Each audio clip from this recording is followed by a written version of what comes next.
candidates from the Faculty of Applied Science and Engineering who are being admitted to the degree of Bachelor of Applied Science in Mechanical Engineering.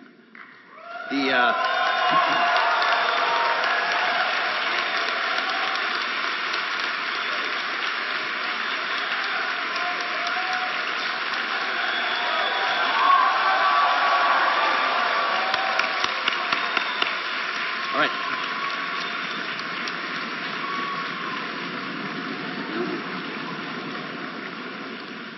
The first 7 with high honors, the next 77 with honors. Brennan Harrison Sidor.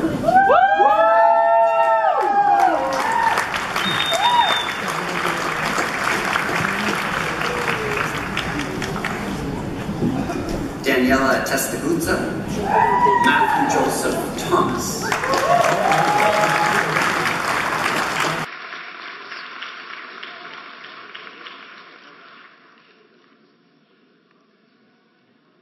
Marie Helen Timusk, Alp Dersu Topalolu.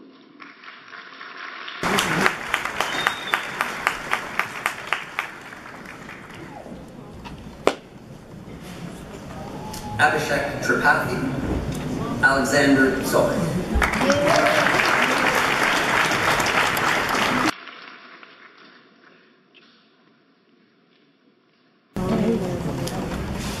Adrian Tippa, Ahmed Ujanwala.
We wish to acknowledge this land on which the University of Toronto operates.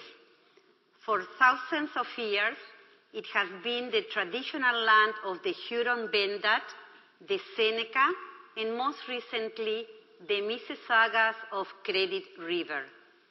Today, this meeting place is still the home to many indigenous people from across Turtle Island, and we are grateful to have the opportunity to work on this land.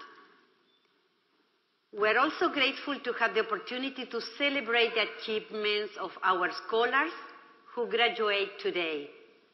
On their behalf, let us express gratitude for the support of their families and friends, and for the faculty and staff who have guided them in their pursuit of knowledge. Whatever our traditions, let us reflect as we proceed through the convocation ceremony on the many years of effort, sacrifice, and success that have brought us to this time of celebration. Incunculum Universitates Torontoensis vocati sumus. Graduates, please remain standing. All guests, please be seated.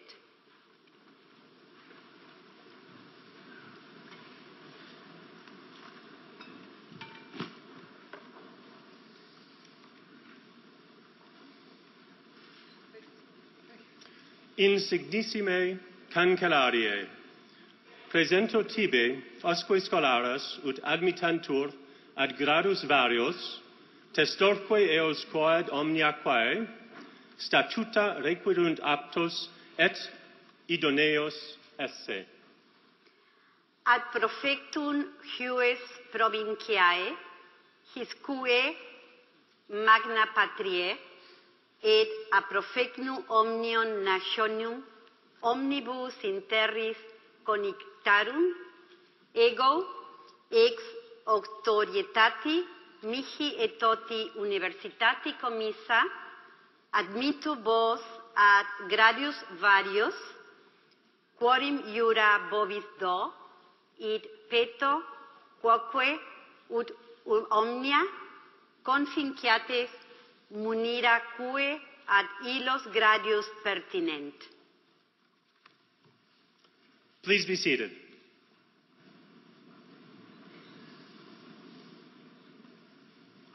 My name is Ted Sargent, and it's my great privilege to serve the University of Toronto as Vice President International.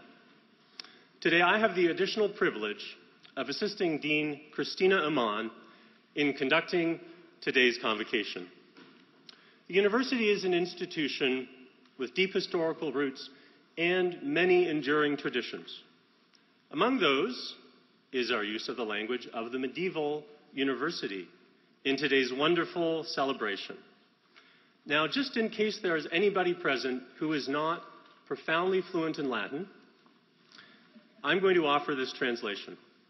I said for my part, most distinguished Chancellor, I present to you these scholars, that they may be admitted to their various degrees, and I bear witness that as far as all things which the statutes require, they are fit and suitable.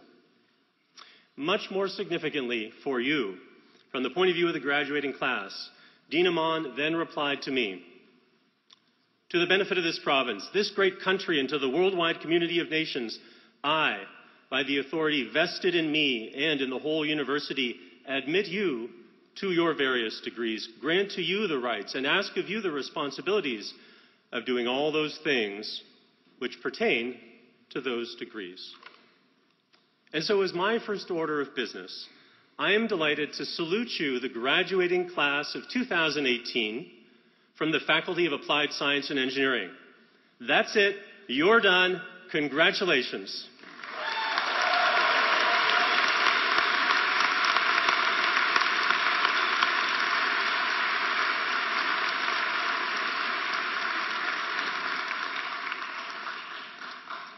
But wait, there's more.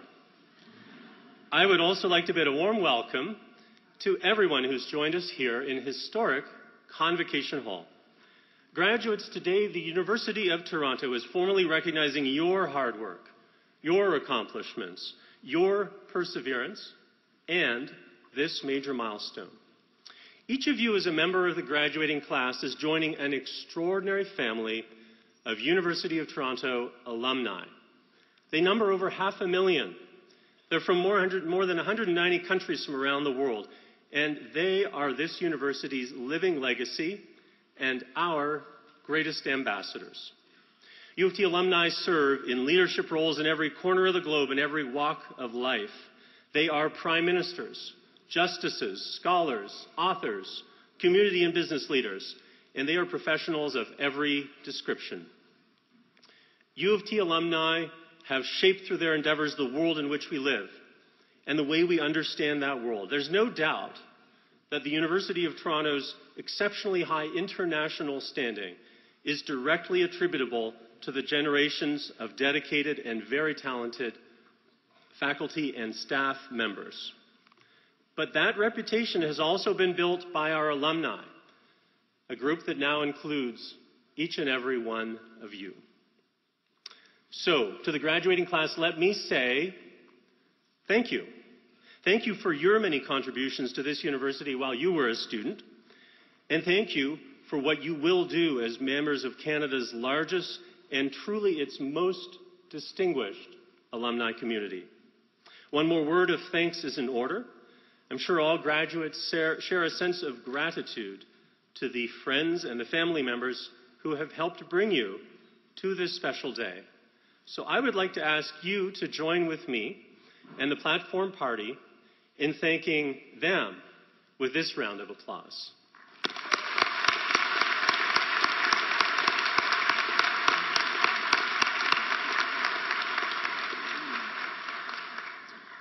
Let me continue with a brief request. One of the most distinguishing features of our convocation is that graduates come forward in twos to be recognized.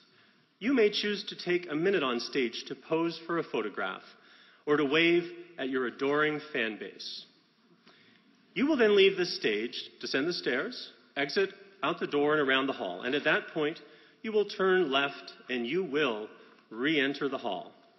Now, it might be tempting to exit the building, but if you do not re-enter the hall, you will leave your poor classmates behind. And I would like to ask you in that spirit to think of the very last person who will come up on this stage. And it's going to be Yi De Zhao. Stand up, Yi De. Stand up.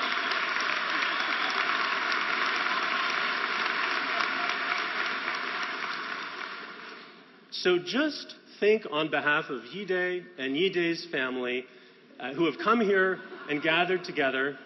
Yi De's goldfish has actually come as well to watch Yi De in his convocation from the university. And wouldn't you too want to have this wonderful and adoring crowd for you, just as Yi De and his family do? So please do remember to return to your seat after your wonderful moment of glory. Again, warmest congratulations to all. I now have the privilege of introducing our convocation speaker, University Professor Mollie Shoigu. Professor Shoigu holds the Tier 1 Canada Research Chair in Tissue Engineering here at the University of Toronto. Her research is focused on drug and cell delivery strategies in the central nervous system, the brain, the spinal cord, the retina, and 3D hydrogel culture systems to model cancer. Professor Shoigu has published over 575 papers, patents, and abstracts. She's given over 350 lectures worldwide. She's actively engaged in translational research and science outreach, and she's co-founded 3 spin-out companies. Among her many prestigious distinctions, she is the first person to be inducted into all 3 of Canada's national academies: the Canadian Academy of Sciences of the Royal Society of Canada, the Canadian Academy of Engineering, and the Canadian Academy of Health Sciences. She's also an officer of the Order of Canada and has been appointed to the Order of Ontario. She was recently appointed Ontario's first chief scientist, where she's enhancing the culture of science in this province. Please join me in warmly welcoming Professor Mollie Shoigu to the podium.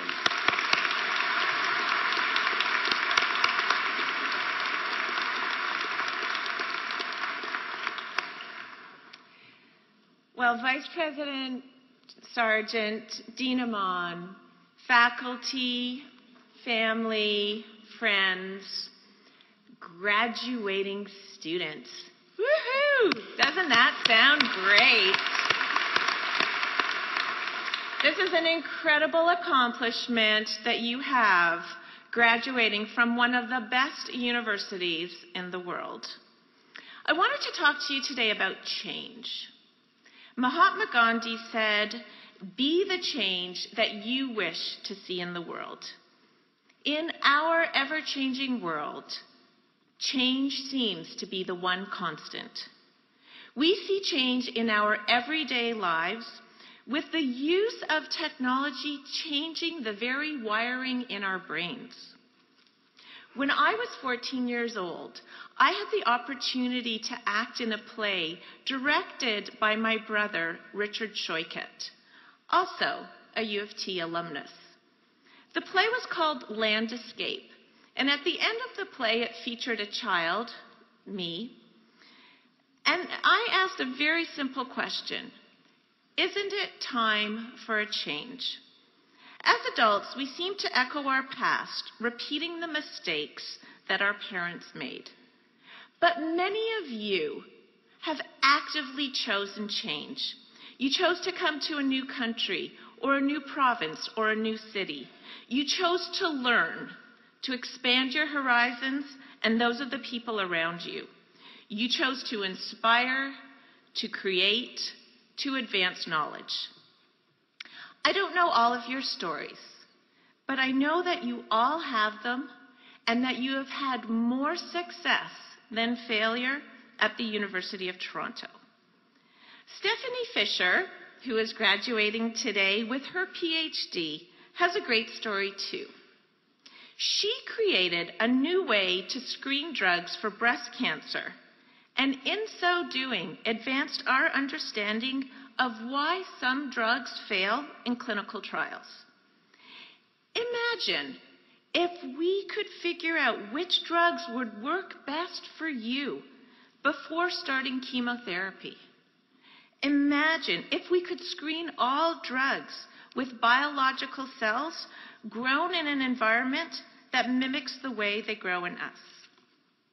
It sounds so sensible and so simple, yet for decades we have been unwilling to change, even with the knowledge that our screening tests were deficient.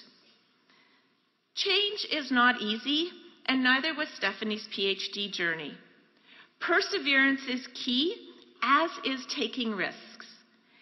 It is okay to fail. And in fact, when you fail, you know that you're trying something new, something difficult. When you fail, you know that you are going for it, reaching for the stars. It's not that I am encouraging you to fail, but I am encouraging you to take risks. There's a famous story about failure at IBM. Maybe some of you have heard of it. A young executive at IBM had made a series of bad decisions that cost the company several $1 million. As he entered the office of the CEO, Tom Watson, he said, "I suppose that after this set of mistakes you will want to fire me." Watson replied, "Not at all, young man. We have just spent a couple $1 million educating you."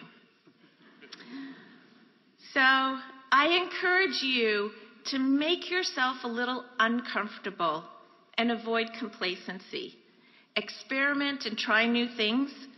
Don't let the experts discourage you when you challenge the status quo. Each of you has a chance to discover who you are rather than who you should be, a chance to fulfill your dreams. If you believe in yourself, others will believe in you. If you have a good idea, others will see it. If you lead, others will follow. When I was growing up, it was all about girl power. And when I had 2 sons, I realized that if we wanted to change the world, we needed to raise our sons and daughters to value women in careers. When I was in high school, I thought I was going to be a medical doctor. But when I graduated from university, I deferred medical school and went to graduate school and eventually pursued a PhD because I was excited about the prospect of inventing the future. It's your turn now to shape the future. It is at the intersection of disciplines where there is so much excitement. As engineers, we like to solve problems. I encourage you to be open to change, open to say yes to life, to going out, engaging in society, participating in new ways. When I became Chief Scientist of Ontario, I was excited at the opportunity for change. But I have to tell you, I was also a little nervous. Well, I embraced change. I had to recognize that I'd been a professor at the University of Toronto for 22 years, and I really didn't understand government. I decided to take the plunge into a role that didn't exist before because I thought I could make a difference. I'm excited to build our culture of science in Ontario. And while many scientists do not pursue careers in government, I know, and you know, that science-informed decisions are the best ones. We all make decisions, but how many of these are based on opinions, beliefs, or norms? With knowledge comes freedom and opportunity, freedom to learn and listen and change. As chief scientist, I've seen so many good things that we have. Our ecosystem of knowledge, creation, invention, and innovation is strong. Yet the competition is relentless. Nobody can be successful alone, but together we can change for the better. We need all of you, brilliant engineers, to come together to embrace change, to tell your stories of discovery and share your enthusiasm for knowledge and the power that it brings to defining our future. In Canada, as our Prime Minister once said, we know that to grow and prosper, we cannot depend on just what's under our feet, but we must depend on what's between our ears. And you, engineering graduates, have a lot of good stuff between your ears. Today, more than ever, we have the opportunity to lead in converging areas of engineering and medicine, engineering and artificial intelligence, engineering and manufacturing, engineering and art. The common element is, of course, engineering. I thought you'd be like, woo, engineering. Okay, got to get some enthusiasm into this room. In my lab's research, we propose to change the very way medicine is delivered. Today, when you are sick, you go to the doctor and you get a treatment. Today, we treat the symptoms of disease. But imagine if you could stop disease progression and reverse it. This is the promise of regenerative medicine, and this is what we're trying to do in our research as it relates to stroke. We're trying to promote cognitive recovery in the brain, and in blindness, we're trying to restore vision with cell transplantation. Let me emphasize, change is uncomfortable, but it's also exhilarating to imagine a better world. I'm excited to be here with you today as you embark on your new journey in life, one with more opportunities than were available to you before you started at the University of Toronto. Your family and friends, they opened the door for you to go to the University of Toronto, but you had the good sense to walk through those doors. As you exit, you are stronger and smarter, bigger and bolder.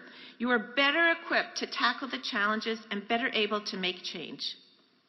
I celebrate your accomplishments with you today, and at the same time, I want you to know that as excited as we are to celebrate your significant achievement today, and it really is significant, engineering is hard.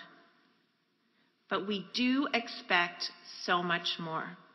Your journey in life is really just beginning, but you are not alone. Life is a team sport, and as you can see, there are many people on your team. With your degree in engineering, you have great opportunity to invent the future. I can't wait to see what you will do next. How will you use your knowledge to shape Canada? What will you invent? Where will you work? Who will you employ? What social cause will you tackle? Embrace change. Define our future. Create opportunities. Walk through more doors. Recognizing our diversity, I say to you, congratulations. Félicitations. Mazel tov. Gongxia. Tahanina, Chiha, Tabrik Migam, and so much more. Thank you.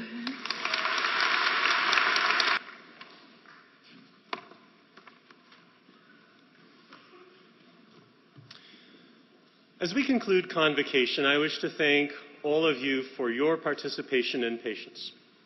To the families and friends, and to those in the academic procession, let me say thank you. You have made this a more memorable event for each member of the graduating class. I would like to thank Dean Christina Amon for presiding over today's ceremony. I wish to thank as well the many other colleagues and friends of the University of Toronto who participated in convocation, including the members of the Chancellor's procession, our convocation speaker, University Professor Mollie Shoigu, the Beadle, Professor Tony Sinclair from the Department of Mechanical and Industrial Engineering, the Esquires, Professor Giselle Azimi from the Department of Mechanical and Industrial Engineering and the Department of Chemical Engineering and Applied Chemistry, and Professor Yu Sun of the Department of Mechanical and Industrial Engineering, the readers who presented our graduates, Professor Marcus Bussman, the Vice Dean for Graduate Studies.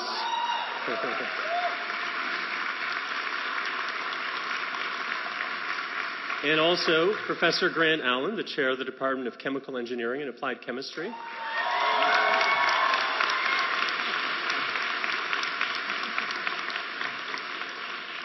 Let me also thank the other governors, colleagues, and dignitaries in today's academic procession who joined us on the platform today.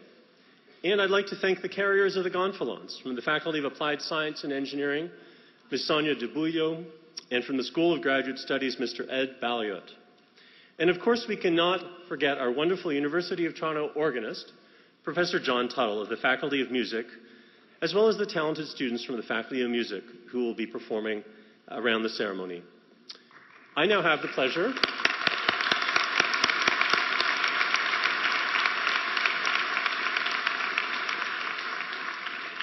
pleasure of inviting Dean Amon to bring today's ceremony to a close. Thank you, Professor Sargent, and thank you to everyone here today. To the graduates, I have to say that chatting with you and hearing about your plans and dreams has been inspiring. It was a great privilege to join you at this ceremony. To the words of congratulations and advice that you have received today, let me add one observation of significance on this milestone in your lives. Your diploma is a wonderful achievement, but what you do with your education is more important still. You are all fortunate to be graduating from one of the world's great universities. Whether you go on to further studies, begin your career, or embark on other adventures, I encourage you to use your skills and knowledge throughout your lives to keep growing, learning, and contributing to the common good. As we bring today's ceremony to a close, I invite you to take this opportunity to appreciate the moment. Reflect on your path you have taken to arrive at Convocation Hall. Celebrate with family and friends the realization of a goal you have worked so hard to accomplish. Enjoy the excitement and optimism of this occasion today. And tomorrow, go out and change the world. On behalf of the entire University of Toronto community, I extend congratulations to our newest alumni. Thank you. Concilium dimisun est.